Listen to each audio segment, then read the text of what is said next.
प्रणाम. आज मी जरा खुशीत आहे आणि ती खुशी तुमच्याशी शेअर करण्याकरता म्हणून हा व्हिडिओ बनवतोय. माझी एक अट आहे बरं का आज, की तुम्हाला जर देवेंद्र फडणवीस यांच्याबद्दल नफरत असेल, द्वेष असेल, त्वेष असेल, मत्सर असेल, पूर्वग्रह असतील, तुम्ही प्रतिकूल असाल वगैरे बरंच काय काय काय काय वगैरे असाल, तर हा व्हिडिओ कशाला बघताय? नका बघू, बघू नका. त्याचं कारण हा व्हिडिओ ऐकताना मग तुम्ही जर फडणवीसांना असे प्रतिकूल असाल तर तुमच्या हृदयाला डागण्या लागतील. कानामध्ये असं गरम शिश्याचं तेल ओतल्यासारखं शब्द तुम्हाला एकदम दाहक वाटतील. कशाला बघताय? नका बघू. हां, पण जर तुमच्या मनामध्ये देवेंद्रजींबद्दल आत्मीयता असेल, आपुलकी असेल, अनुकूलता असेल, प्रेम असेल, स्नेह असेल, आदर असेल आणि कुठेतरी महाराष्ट्राचं भवितव्य हे देवेंद्र फडणवीस यांच्याशी जुळलेलं आहे असं वाटत असेल आणि असंही वाटत असेल की ज्याप्रमाणे महाराष्ट्राचं भवितव्य त्यांच्याशी निगडीत आहे, तसे या संपूर्ण देशाचंही भवितव्य एका मराठी माणसाच्या देवेंद्र फडणवीसांच्या हाती पंतप्रधान पदाच्या रूपाने यावं आणि निगडीत व्हावं. तर हा व्हिडिओ तुम्ही बघा. याचं कारण कुठली काहीतरी कपोलकल्पित कथा, दंतकथा, वदंता वगैरे असं काही मी हे करत नाही आहे. अगदी मला म्हणजे खरं म्हणजे मराठी माणसाचं स्वप्नच आहे की एकदा तरी केव्हा तरी मराठी माणूस हा पंतप्रधानपदी बसावा, असावा. पंतप्रधान होण्याच्या क्षमतेचे, योग्यतेचे असे 3 नेते यापूर्वी झाले. त्यातलं तिसऱ्या नेत्याचं नाव घेतलं की तुम्ही उगाच चवताळाल. जर तुम्ही आता फडणवीसांचे प्रेमी असाल तर तुम्ही तिसरं नाव घेतलं की चवताळालच. मग मी ते नाव घेत नाही. मी नाही सांगत तुम्हाला की ते तिसरं नाव शरद पवार आहे, असं नाही सांगत मी तुम्हाला. तर आधीचे 2 तर आपल्याला माहितीच आहे, त्याच्याबद्दल काही वादविवाद नाही आहे. यशवंतराव चव्हाणांचं एक नाव मी याच्यात घेईन आणि दुसरं नाव जे पंतप्रधान पदाच्या जवळपास गेलं होतं, झालंही असतं, पण आपलीच मराठी माणसं, मराठी पाऊल पुढते पडे ते पुढे असं म्हटलं की त्याचे लगेच खेकड्यासारखे हातपाय ओढणारे लोक मराठीच असतात. तसं त्यांचं हुकलं. तुम्हाला आश्चर्य वाटेल ना एखाद वेळे म्हणजे जर तुम्हाला अंतर्गत राजकारणाची कल्पना नसेल तर जसे यशवंतरावांचं नाव घेतलं, आता तुम्हाला नको तरी नाही म्हणत मी शरद पवारांचंही नाव सांगून टाकलं, तसं सुशीलकुमार शिंदेंचं नाव पंतप्रधान पदासाठी खरोखरच होतं. आणि असं सुशीलकुमारांचे माझे कसे संबंध आहेत हे मी तुम्हाला सांगण्यापेक्षा तुम्हाला कधी ते भेटले कुठे. मला हल्ली बरेच लोक म्हणतात, तू असं सांगतोस की हा माझा मित्र आहे, तो माझा मित्र आहे, हा एवढा मोठा माणूस आहे तरी माझा मित्र आहे वगैरे वगैरे. मी म्हटलं मी असं सांगणं सोपं आहे मला, कारण मी ह्याच्यावरून व्हिडिओ माध्यमातून लोकांशी बोलतो आणि पत्रकार परिषदेत म्हणा याच्यामध्ये असं कोणी थोडंच विचारतं की अनिल सत्ते तुम्हाला मित्र म्हणतात, तुम्ही मित्र आहात का? हा काय प्रश्न झाला का? हा प्रश्न विचारता येतो का? पत्रकार परिषदेमध्ये इश्यूज असतात, असं कोण विचारेल? पण खाजगीत विचारतात का? विचारतात. ज्यांना संधी मिळते आणि ज्यांना माझ्याबद्दल खवखव वाख आणि काहीतरी असं किलमिश असतं ते लोक विचारतात. ते अनिल सत्ते व्हिडिओमध्ये नेहमी म्हणतात फडणवीस माझे मित्र आहेत, एकनाथ माझे मित्र आहेत, संजय तर जिगरी दोस्त आहे, अमुक आहेत, तमुक आहेत, अनेक 10 नावं घेत होतो. खरंच आहेत का तुमचे संबंध? असं फडणवीसांना पण एकाने नाही बऱ्याच जणांनी विचारलं होतं. त्यावर ते म्हणाले की त्यांचं मार्मिक होतं. त्यावर ते म्हणाले की ते माझे मित्र आहेत, पण त्यांनी मला आणि मी त्यांना एकमेकावर टीका करण्याचं स्वातंत्र्य ठेवलेलं असल्यामुळे जेव्हा मला त्यांचं काही पटत नाही तेव्हा मी फोनवर बोलतो, तेव्हा मी स्पष्ट त्यांना सांगतो आणि ते माझ्याशी जे बोलायचं ते जाहीरपणे बोलतात. पण आम्ही मित्र आहोत, हे खरं आहे, खरं आहे, मित्र आहे. संजयचं तर काय नाही, त्याची हेच घ्यायची नाही, आपण काय म्हणतात त्याला, साक्ष काढायचीच नाही, जगजाहीर आहे ते. एकनाथजींचं पण जगजाहीर आहे. आता परवाच आम्ही जवळजवळ 2.25 तास मी आणि एकनाथजी गप्पा मारत बसलो होतो. बाहेर सगळी हीच चर्चा चालली होती. अरे केव्हापासून, किती वाजले, आता किती वाजले, 9 वाजता आत गेलेत, 11:15 झाले तरी अजून यांच्या गप्पा कशा नाही संमत आहेत, अशी सगळ्यांमध्ये चर्चा चालू होती बाहेर. आणि बाहेर भरपूर लोक बसलेले होते. तर 2.25 तास कुणी असं मित्र असल्याशिवाय गप्पा मारतो का? नाही मारत. तर तेच प्रूव्हन आहे. पण आज सांगतोय ते तुम्हाला गोष्ट अशी की मराठी माणसाचं स्वप्न आहे, मराठी माणूस पंतप्रधान व्हावा. आजच्या घडीला पंतप्रधान पदासाठी इच्छुक उत्सुकपेक्षा पात्र, योग्य, सक्षम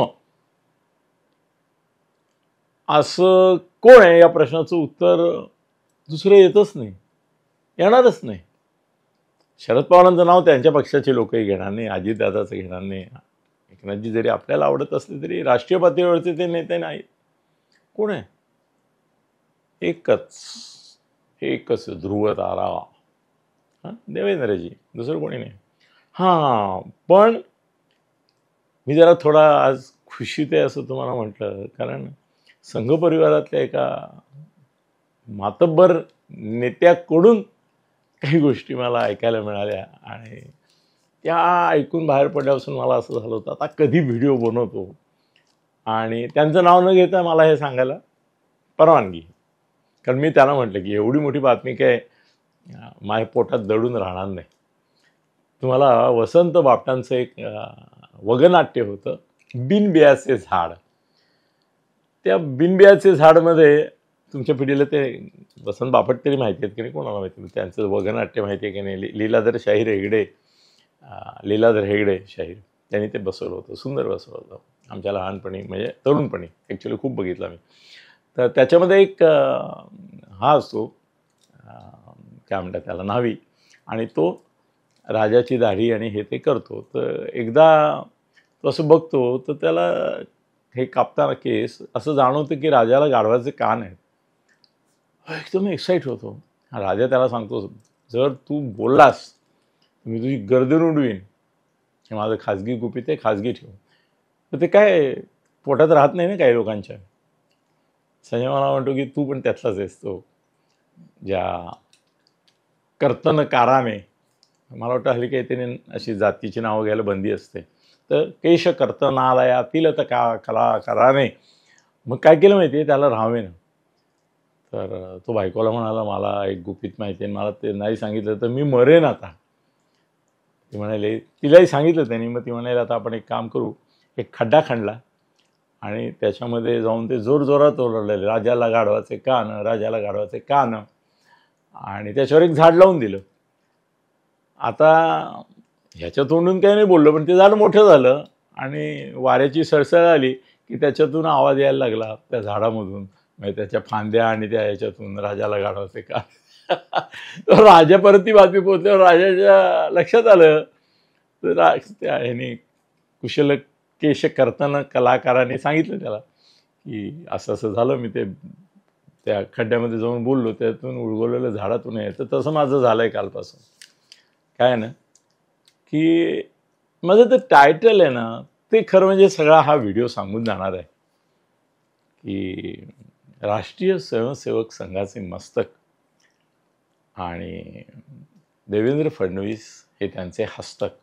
आता काय झालं माहिती आहे, काही काही शब्द उगाच बदनाम झालेत बघा. आता मस्तक आणि हस्तक हे खरं म्हणजे स्वाभाविक असं एक त्याचं ट्युनिंग आहे एकमेकाशी, त्याचा रिदम छान जमतो, त्याचा अंताक्षरी त्यांची दोघांची छान जमते. पण हस्तक हा हल्ली वाईट अर्थाने वापरला जातो, किंवा त्याला एक कनोटेशन जे आलेलं आहे, त्याला त्याचा अर्थाला जो हे लाभलेला आहे तो निगेटिव्ह आहे थोडासा. मला स्वतःला मस्तक हस्तक हे काही गैर वाटत नाही. आणि कसं माहिती आहे की तुम्ही म्हणाल की अनिलजी हे सगळं तुमची खुशीविशी जाहीर करताय तुम्ही, पण तुम्ही विसरलात का की आदित्यनाथांनी आता हा एवढा मोठा जो महाकुंभ मेळा भरवला, ती त्यांच्या पंतप्रधान पदाची पायाभरणी होती. तर मोदींपेक्षा जागतिक पातळीवर आदित्यनाथ हे नाव झालं, अमुक तमुक वगैरे वगैरे. मग त्यांना कसं काय तुम्ही डावलताय? मी कोण डावलणार? मला काय संबंध आहे? मी ऐकणार आणि तुम्हाला जे ऐकलं ते जसं तसं सांगणार. संघ आदित्यनाथांची दहशत आहे संघावर सुद्धा. आदित्यनाथ हे कोणाच्या ऐकण्यातले नाहीत, मोदींच्याही नाहीत. आणि ते किती ऐकत नाहीत याचा पहिला पुरावा मोदींना मिळाला आहे. तो फार त्याची चर्चा का नाही झाली मला कळलं नाही, पण आदित्यनाथ मुख्यमंत्री होणारच नव्हते. मोदी आणि शहांचा चॉईस आता जे उपमुख्यमंत्री झालेले आहेत ते होते. निर्णय झाला होता, जाहीरच करण्यासाठी बोलवलेली बैठक होती आमदारांची. त्याच्यामध्ये आदित्यनाथ केवळ आमदारच नाही तर त्यांच्याकडे एक तसाच एक राडा करणारा फौज फाटा आहे स्वतःचा, रठईचं. त्याला घेऊन आत घुसले आणि स्वतःचं नाव जबरदस्तीने दहशतीच्या बळावर घोषित करून घेतलं आणि ते मुख्यमंत्री झाले. माहिती काढा थोडी, हे काय फार दुर्मिळ माहिती वगैरे नाही, सगळ्यांना माहिती आहे की आदित्यनाथांना करायचंच नव्हतं. कारण आदित्यनाथांचा हा जो थोडा कसला फुलता आक्रस्ताळ्या आक्रमक असा जो स्वभाव आहे तो मुख्यमंत्र्यासाठी नको असं मोदी शहांचं पक्कं मत होतं. आता काय झालं आहे की ते विक्रम विक्रम विक्रम वेताळ वेताळ वेताळ सारखा तो वेताळ आता बसलाय मोदींच्या पाठवणीवर. तर त्याला झटकून पण टाकणं इतकं सोपं नाही ना. तर त्यामुळे तो आता भारी पडतोय त्यांना. तो काय ऐकत नाही. ते उत्तर प्रदेश हे केंद्रशासित प्रदेश नाही, स्वशासित प्रदेश आहे. बाकी सगळी राज्य आपली सगळी जी आहेत ती इनडायरेक्टली मोदी शासित आहेत, केंद्र नसेल म्हणायचं तर. पण संघाला आदित्यनाथांचं हिंदुत्व मान्य नाही. आदित्यनाथांचं हिंदुत्व मान्य नाही. आदित्यनाथ हे ज्या देशामध्ये जवळजवळ 25 कोटी मुसलमान, एक साधारण 5-5 कोटी इतर धर्मीय, असे जवळजवळ 40% नॉन हिंदू आहेत. 30 का 40 काहीतरी, 140 करोडमध्ये 110 करोड म्हणजे वगैरे हिंदू 110 करोड आहेत. जे काय असेल ते तुम्हाला मी टोटल सांगतो की 110 करोड हिंदू आहेत आणि 40 करोड जे आपण म्हणतो ते 30 करोड दुसरे आहेत सगळे. ठीक आहे, अधिक सोपं करून टाकलं आपण. तर ते हा देश जर चालवायचा असेल ना तर आदित्यनाथ निरुपयोगी आहेत.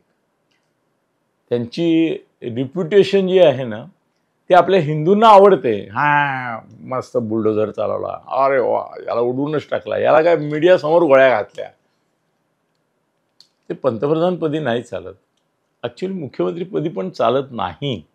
असं तुम्ही दुसऱ्या कुठल्या राज्यामध्ये, अगदी काँग्रेसच्या राज्यात तर होणंच शक्य नाही, पण अन्य राज्यातही कुठे असं घातल्या गोळ्या, भर चौकामध्ये उडवून टाकलं, घर उडवून टाकलं.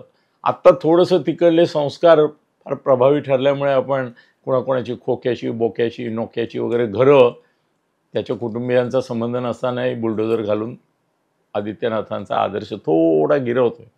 पण तो काय ॲप्रिशिएट होणारा नाही आहे इथे. मला तर आज कळलं की ते खोक्याचं घर पुन्हा बांधून देण्याचा आदेश काहीतरी न्यायालयात येतोय का आला, असं काहीतरी असेल वॉटेवर. पण ते आदित्यनाथ हा फॉर्म्युला देशाकरता नाही आहे उपयुक्त.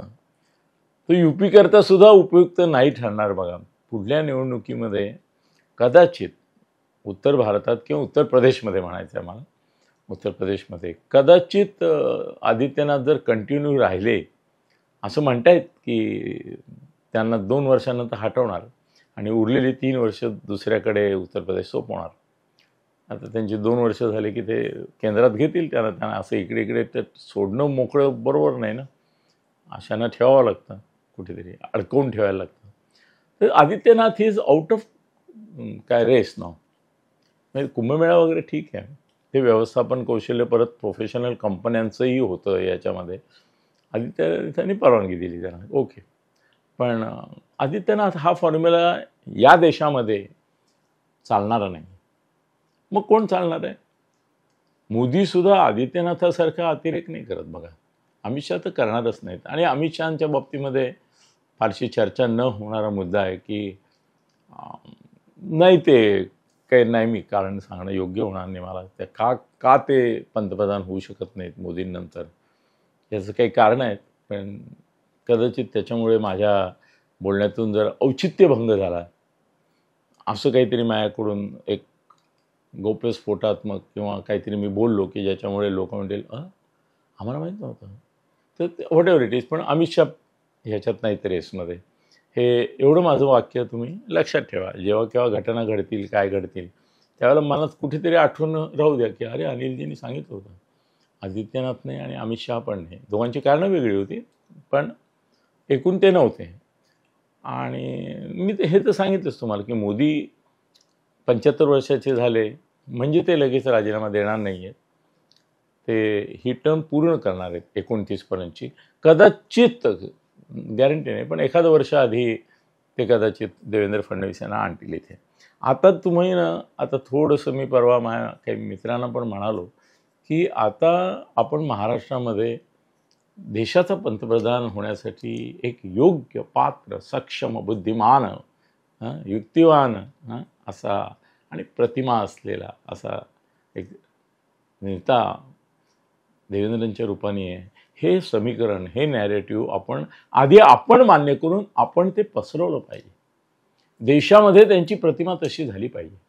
मी तर मध्ये त्यांना सुचवलं होतं की इतर राज्यांच्या जाहिराती आपल्याकडे येतात, त्या ममताच्या जाहिराती महाराष्ट्र टाइम, लोकसत्ता वगैरे फ्रंट पानांच्या, मध्य प्रदेशच्या जाहिराती 2-2, 4-4 पानं, उत्तर प्रदेशच्या तर कधी कधी अर्धा पेपर उत्तर प्रदेशच्या जाहिरातीने भरलेला असतो. मी त्यांना म्हटलं होतं की हे असं सगळीकडे करायला पाहिजे. तर ते म्हणजे ते त्यांनी केलं तर चालतं, आपण जर इथे केलं तर 2 अडचणी येतात. एक असं आहे की इथला मीडिया आपल्या विरुद्ध जाईल. त्यांना असं वाटतं जे काय ते आम्हीच खाणार.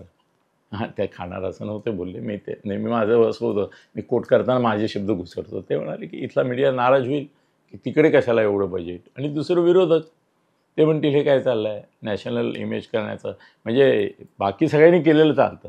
आंध्रचा, तामिळनाडूच्या काल जाहिराती होत्या.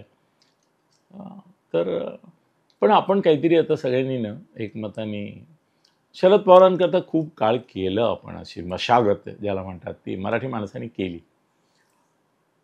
आता मला वाटतं बाळासाहेब आपल्या देवेंद्र फडणवीस यांच्याकरता आपण महाराष्ट्र तरी एक मुखाने, एक दिलाने त्यांच्या मागे उभा आहे असं करायला पाहिजे. याचं कारण संघाचा चॉईस फायनल झालेला आहे, अशी माझी एक मला आनंदाची वाटणारी बातमी आहे. देवेंद्र फडणवीसच पुढले पंतप्रधान आहेत आणि फार लांब त्याच्याकरता 35-32 असं काही नाही आहे. 29 सालीच तोपर्यंत ते त्यांची नॅशनल इमेज बिल्डअप करतील. पण ती नॅशनल बिल्डअप करत असताना माझं म्हणणं असं आहे की महाराष्ट्रातून आपण त्याला काय म्हणतात, त्याला हे करायचा प्रयत्न करू नये. काहीतरी वाईट त्याच्यामध्ये ठिगळं जोडायचा म्हणा किंवा फूस करायचा किंवा त्याचे धागे तोडायचा प्रयत्न करू नये असं मला वाटतं.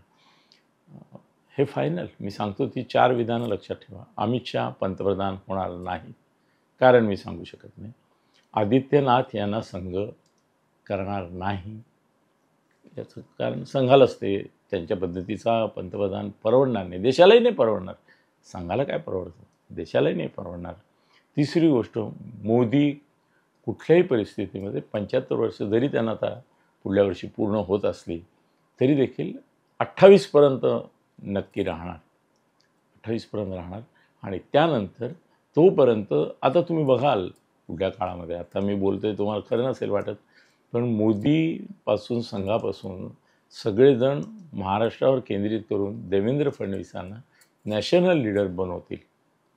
आणि कदाचित शक्यता अशी आहे की अमित शहांच्या इच्छेप्रमाणे काही गोष्टी घडल्या तर 2 वर्षामध्येच ते केंद्रात जाऊन कुठलं तरी एखादं मोठं हे घेतील खातं, की ज्याच्यामुळे त्यांना परराष्ट्र खातं देतील एखादं, की ज्याच्यामुळे जगभर त्यांना भेटण्याच्या, लोकांना हे करण्याच्या संधी मिळतील.